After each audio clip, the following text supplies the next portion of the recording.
Bismillahirrahmanirrahim. Assalamualaikum warahmatullahi wabarakatuh. Apa khabar semua? Saya mendoakan dan saya mengharapkan anda semua dalam keadaan sihat walafiat dan sudi untuk mengambil nota pada malam ini demi untuk kebaikan bersama. Boleh? Okey, kalau sempat kita share, tekan kat situ like, love dan kalau boleh komen yang positif. Boleh? Alright. Nombor satu ialah berapa persen daripada anak-anak kita atau cucu-cucu kita, generasi yang akan datang ni sedang menghadapi sama ada perkara yang positif ataupun suasana yang negatif nanti. Sebab apa yang diorang makan sekarang akan membawa satu tabiat yang kadang-kadang diorang boleh tukar, tetapi selalunya dia tak boleh tukar. Sebab apa? Didapati hampir 2/3 kajian yang besar-besaran lah. Orang buat kajian tentang pemakanan kanak-kanak ni, ada satu yang ni cukup besar. Sampai dia orang buat 33,000 orang ke dia buat. Dia punya survey tu, dia check dengan mak bapak semua. Mereka mendapati hampir 67%. Berarti berapa 2/3 lebih yang membuktikan mereka tu makanannya sudah masuk ke peringkat yang ultra proses. Tahu tak perkataan ultra proses? Satu proses, you dah tahu makanan-makanan yang dah proses. Okey, berarti dah ditukar. Dah dibuat daripada kilang dan dimasukkan, dijual di supermarket, tu dipanggil proses. Ultra maksudnya lebih daripada yang orang biasa boleh tiru pun. Maksudnya kilang ni saja dan dia dah proses tu sampaikan kalau daripada beras tu ataupun daripada wheat tu, gandum tu dah jadi tepung. Itu maksudnya ultra proses. Lepas jadi tepung dijadikan kuih atau jadi biskut ataupun jadi bahan-bahan makanan yang diletak hampir 2 tahun pula boleh tahan dia punya tarikh luputnya. Itu konsep-konsep orang panggil ultra food, ultra process. Dan selalunya ada juga makanan ultra process ni yang dipanggil ready to eat. Ambil aja, masuk microwave ataupun letak ke air panas sikit dah boleh makan, ataupun ready to heat lah, ready to dipanaskan.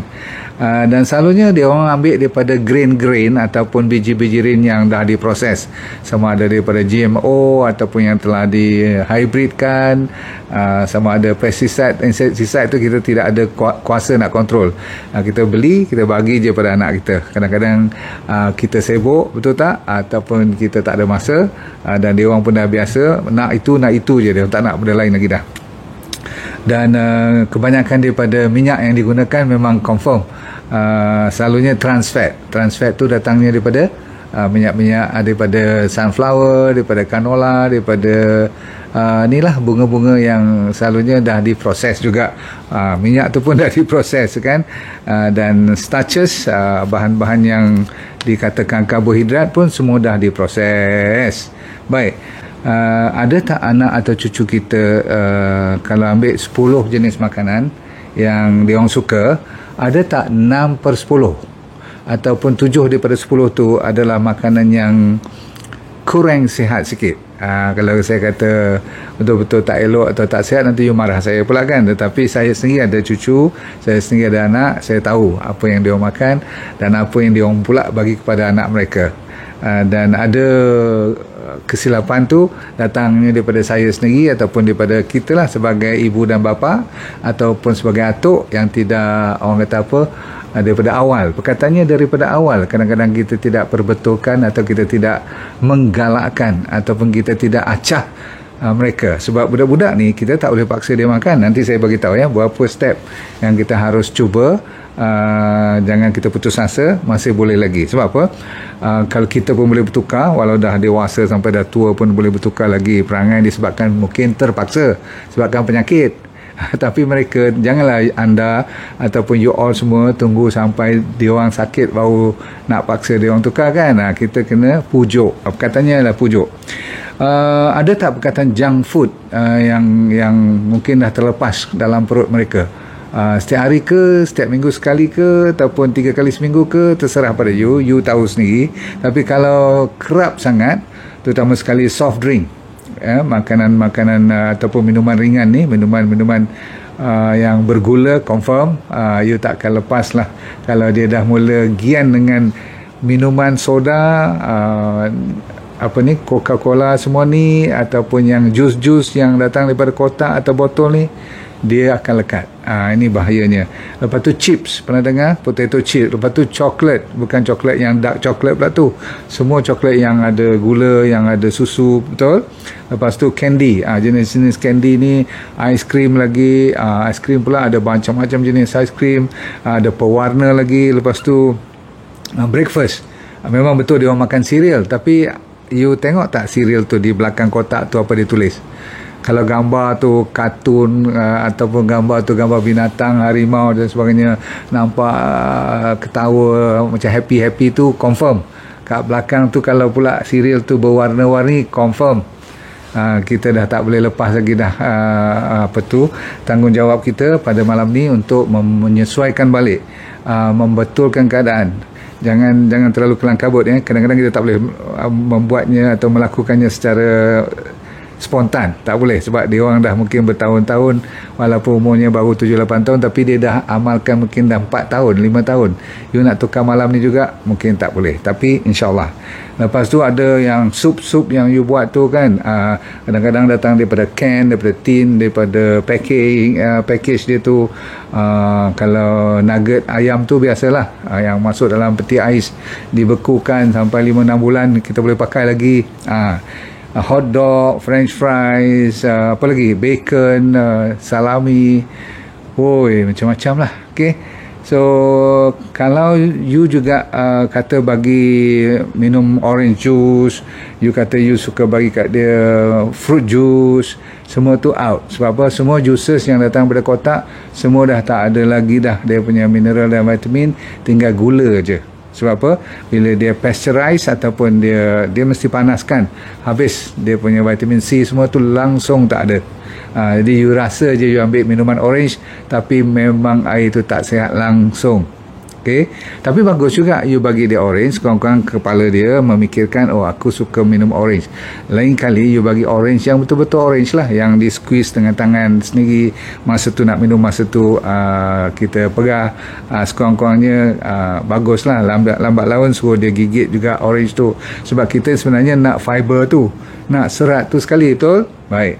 Lepas tu pernah dengar tak kalau you suka bagi mereka makan yogurt yang flavored, yang ada strawberry yogurt, yang ada apa, lavender lah, ada macam-macam lah. Okay, yang manis-manis semua tu confirm itu pun memang dah ada gula banyak dalam tu. Kata setengah standard kajian tu mengatakan hampir dekat 340 gram sugar.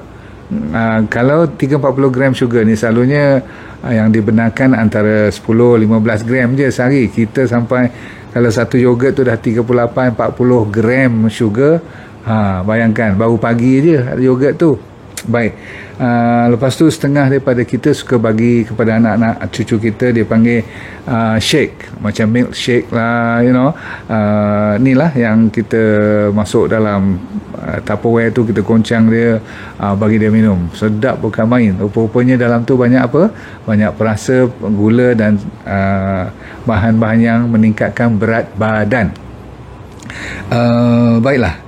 Yang penting sekali kopi nota ni, sebab I nak you tulis kat situ zinc. Lepas tu selalunya anak-anak kita tak cukup. Itu antara penyebab kenapa budak-budak ni kadang-kadang jadi hyperactive, tambah dengan makan banyak gula, mereka jadi attention deficit. Pernah dengar kan ADD semua tu kan? Lepas tu dia tambah pula dengan MSG. Banyak makanan budak-budak ni yang masuk dalam paket-paket semua tu yang kita beli kat supermarket semua, warna-warni tu confirm ada MSG.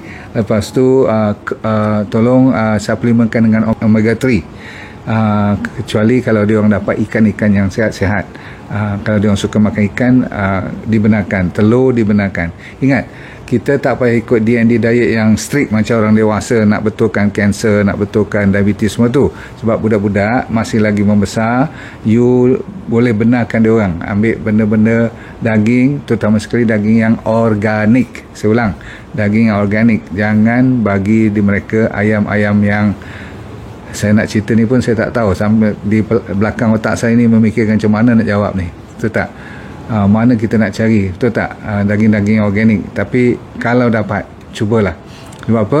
Lebih baik you jangan bagi langsung daging ni daripada you bagi benda-benda yang penuh dengan growth hormone, nanti umur tak sampai 11 tahun dah ada breast. Budak-budak lelaki ada breast perempuan pula. Kan, yang perempuan pula nanti ada misai dan sebagainya. Ini masalah-masalah yang tak sepatutnya berlaku pada umur baru nak balik dah jadi pelik-pelik dah. Okey, dan mereka selalu tak cukup B1 pun. Okey, saya ulang, ada yang kita kena fokus zinc, B1 dan omega 3. 3 ni selalu mereka kekurangan dalam pemakanan harian mereka. Baiklah, kalau itu sebagai fahaman, kita dah tahu masalah, kita cuba mendekati kepada beberapa bahan makanan yang saya minta you sediakan. Tapi nasihat saya nombor 1 ialah jangan paksa mereka makan terus. Contoh, kalau you belajar malam ni sesuatu, besok you paksa mesti ambil apple ni. Boy, kau mesti makan cauliflower. Mana dia nak makan cauliflower kalau you tak pernah bagi dia tu cauliflower 7 tahun dah. Umur 2 tahun tak pernah nampak yang brokoli ataupun cauliflower ni kan, ataupun spinach, tak pernah rasa satu batang, satu keping, satu helai daun tak pernah rasa. Macam mana umur dah 8-9 tahun baru nak cuba? So you jangan paksa, nombor 1. Tetapi you kena mula main, orang panggil wayang kulit sikit. Bukan nak menipu apa-apa, kita nak mendekati. Perkataannya lah menjinak-jinakkan mereka. Nombor 2, jangan restrict makanan. Jangan kata, oh tak boleh makan tu, oh ni tak boleh makan. Jangan. Sebab budak-budak ni dia punya own inovasi dia ada own kesukaan dia. Biar dia secara automatik, sebab budak-budak ni dia memerhatikan apa you buat dan apa you suruh, dan you sendiri, anda sendiri ikut tak. Kalau you sendiri tak makan sayur, you sendiri tak makan ulam, you sendiri tak ada nampak ambil buah-buahan, macam mana you nak paksa dia, betul tak? You sendiri mamah apa tu daripada plastik, daripada paket-paket yang you beli sama dengan dia orang kat supermarket, macam mana? So nombor seterusnya ialah tolong beli snack yang sihat kalau boleh. You dah beli snack lama dah, tak snack tak yang dalam keropok-keropok semua tu, kelonsong-kelonsong tu, dan dia 2 hari 3 hari sekali mesti dia cari benda tu. Okey, sekarang you tukar kepada yang sihat sedikit. Tak ada krepek dan kelonsong yang sihat sebenarnya. You jangan nak risau, tak ada. Tapi sekurang-kurangnya daripada you ambil yang teruk sangat, you ambil yang agak katakan vegetable base tapi masih lagi keropok, contoh. Okey, kita ingat kita nak mendekati kepada yang sihat. Jadi kita nak tukar snack. Sebab snack lah yang makanan kudapan di antara makan besar tu, makanan antara in between, sambil dia orang duk tengok iPad tu lah, sambil dia orang duk tengok game masa you pun sibuk, dia orang pun sibuk, sama-sama tak tengok muka, asyik tengok muka handphone, iPad saja, dan mulut dia duk kunyah tu, yang tu you kena ganti dulu. Ni kita fokus bermakan ya. Jadi simpanlah makanan-makanan seterusnya. Saya cerita kat rumah tu sentiasa ada, supaya mereka ni didedahkan kepada makanan-makanan. Sama ada dia tempuh tak tempuh tu soal kedua. Kadang-kadang dia memerlukan berbulan-bulan baru dia tertempuh sedikit. Contoh, kita nak suruh dia makan timun aja kan, jadi timun tu dipotong selalu 3-4 keping depan mata dia. You makan, sekali-sekali you acah dia, kata boy, ni kita kalau main teka-teki lah katakan, kan, kalau menang ni apa-apa bagi makan ni, ataupun bagi hadiah makan timun ni, contoh. Ataupun jangan buat sebagai satu punishment pula kan, jangan hukum dia kena makan, jangan. Okey, so you bagi dia persediaan di dalam rumah. Di depan tu sekali-sekali you masak beans, kacang, letak kacang, terutama sekali yang paling mudah kacang yang dah boleh gigit, boleh telan lah kan, ambil kacang kuda, yes, kidney beans, lentils, pinto beans, banyak beans ni yang boleh saya nak you letak depan dia, lepas tu kalau dia ada sos yang dia suka, you letak tepi itu sos. Biarlah sos tu mula-mula ada tomato sauce ke, walaupun ada gula dalam tu, tak apa. Kita tak nak tukar 100% dulu, faham? Jadi kita nak menjinakkan dia dengan sweet potato pula. Potong 3 warna, satu yang ungu, satu yang kuning, atau kalau rajin besok buatlah dalam bentuk cucuk dalam lidi ke. Budak-budak ni dia suka macam mainan, macam kita buat kebab tu. You cucuk timun, you cucuk sikit daging, bawang telur gitu. Lepas tu suruh dia makan. Kadang-kadang dia orang suka benda-benda pelik-pelik ni. Yang dia tak suka dia buang. Keladi boleh, all the berries. Lepas tu you celup dia dalam coklat. Kan ada orang buat kan, strawberry, celup dia dalam coklat yang gelap sikit tu. Tak apalah, buat mula-mula ni ada sikit gula susu, tak apa. Lepas tu suruh dia makan dengan strawberry tu. Acahkan dia makan buah, cara yang begitu. Lepas tu ada lagi nuts and seeds, kacang dan bijirin. Sediakan. Malam lain pula, besoknya bila you ada masa, duduk selalu makan dengan dia. Lepas tu kalau dia suka makan ikan, galakkan ikan yang bersih, maksudnya ikan yang berlemak, ikan yang bagus-bagus lah, yang good quality, supaya kita banyak omega 3. Kalau dia boleh ambil sachet inci, lagi bagus. Koyak dia, bagi sikit-sikit dulu, itu terbaik. Kalau dia suka benda yang dah fermented, kadang-kadang budak-budak ni dia suka tempe dia boleh. Tapi ada kanak-kanak yang suka benda masam, seperti timun, macam yang small, apa orang panggil, timun-timun yang kecil-kecil yang dia orang pegang tu kan, yang buat jeruk tu kan, yang tu bagus, boleh bagi dia orang. Setengah dia orang buat dengan kacang bende. Kalau budak-budak muda zaman sekarang ni suka makan Korean food, acahkan dia orang, galakkan dia orang ambil kimchi. Tak apa kata ambil. Kalau saya orang dewasa ni, ada jenisnya acar yang sedap. Okey, kalau dia orang sukalah. Budak-budak kan tak boleh kita paksa acar semua ni, tapi bahan-bahan fermented semua boleh. Yes. Avocado any amount, berapa banyak dia suka ambil. Dia nak buat dalam bentuk apa pun silakan. So avocado anytime, all the time, mesti ada depan mata dia. Biar dia main dengan avocado tu, tak apa. Lepas tu oatmeal, digalakkan makan dengan santan. Ingat tak saya ajar dengan susu-susu bijirin. Jangan kita malu dan jangan kita segan, kita jangan marah cepat, sebab mungkin you dah siap, dia tak tengok pun, tak apa, simpan lagi kat peti ais, besok bawa keluar lagi. Dan zaman sekarang ni ada nasi yang diperbuat daripada cauliflower pun, putih macam nasi betul-betul lah. Yang kalau dia dah minat dengan ni, you cun lah, kira pandai-pandai lah bagi apa kesukaan dia. Tapi you curi sikit, kata kat dia, bapak bagi bawa masuk ni sikit, cuba you rasa dulu, tak suka tak apa. Macam tu. Brokoli boleh, sprout boleh. Dan kadang-kadang kalau you tak boleh sangat, ada jual powder, brokoli powder, ada jual apa lagi, moringa powder, cinnamon, kayu manis. Kita bubuh sikit suku-suku sudu untuk dia rasa-rasa, ataupun dia tahu benda yang baik dah masuk dalam tu, tapi dia makan macam normal balik. Macam tak rasa, memang tak rasa pahit apa-apa kalau bubuh sikit-sikit je kan. Jadi biasakan dengan sup spinach, bayam, masakkan dia dengan makanan-makanan yang berasaskan daripada cauliflower, bayam, campur dengan tempe kan. Buatlah masakan-masakan dia suka. Nak masak kicap ke, nak masak Chinese style ke, atau nak masak dengan, kadang-kadang you, kalau dia suka sangat cheese, sebab dia dah suka cheese, nak buat macam mana kan, you curi masuk sekali dengan cheese tu, cuba. Okey, mushroom, apa tu, cendawan, bahan-bahan macam telur yang organik semua ni you sediakan. Jadi bila dia suka, malam tu ada mood dia nak makan, bagi dia. Faham? Boleh buat omelette, boleh buat orang panggil apa, 3 suku masak. Okay? Jangan pula buat setengah masak semua ni. Budak-budak telur ni bahaya sikit kan.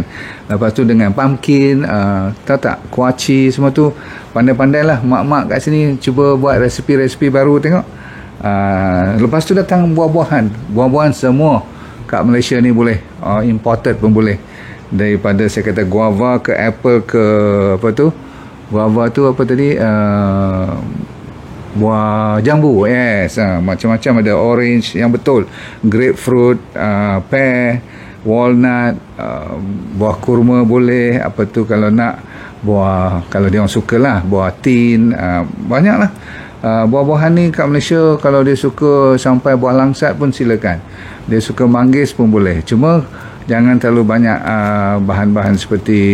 Tapi budak-budak saya tak takut sangat, orang dewasa je yang tak digalakkan makan watermelon banyak sangat, sebab Zaman sekarang ni watermelon tu kadang-kadang dia campur dengan gula pun. Tapi budak-budak apa jenis buah apa dia nak makan, bagi je. Asalkan buah, no problem. Okey. Lain pada tu, kita nak tutup cerita dengan kalau nampak dia cuma suka makan satu bahan saja. Kadang-kadang dia suka nasi kosong dengan ayam KFC je. Hari-hari nasi kosong, ayam goreng. Nasi kosong, ayam goreng. Yang ni you kena pujuk dia. Mulakan dengan buah-buahan dulu. Makan boleh. Nak makan sayur, memang dia tak makan sayur lah. So you kena gantikan dengan apa? You kena gantikan dengan buah-buahan sebelum dia start tu. So buah apa yang dia suka, beli. Tak apa. Kalau 1-2 jenis pun cukup dulu. Sebab apa? Kita tak boleh biarkan dia cuma nasi kosong dengan ayam goreng. Ayam tu pula bukan ayam organik pula tu. Kadang-kadang yang KFC semua, McDonald tu. Lepas tu French fries pula tu lagi. Masya Allah. Untungnya budak-budak mereka aktif kan. Jadi kadang-kadang dia orang burn off kebanyakan daripada makanan yang tinggi dengan gula semua tu. Tapi ada juga banyak dah budak-budak sekarang dah mula jadi obese disebabkan mereka tak banyak exercise, banyak main komputer, makanan pun maklum sajalah kan. Jadi pergerakan pun tak cukup, maka tak heranlah ngam-ngam dia orang dapat kerja ke besok ataupun baru je graduate dah mula banyak penyakit yang dah mula usia dia orang, faham?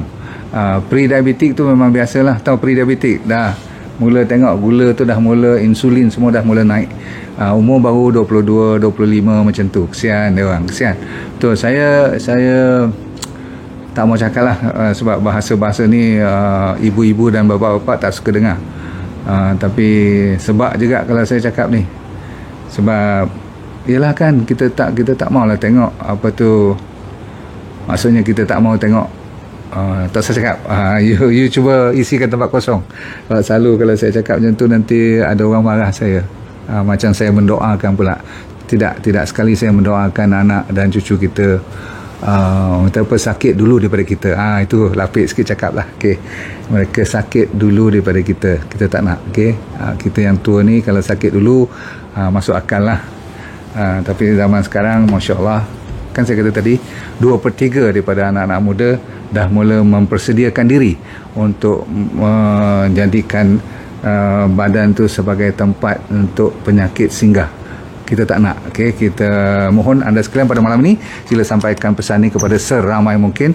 Semoga mereka bersemangat, jaga anak cucu punya makanan betul-betul, banyak bersabar, bertukar sampai dia boleh ikut D&D diet bila dia besar nanti. Walaupun tak 100%, 50% pun tak apa, cukup.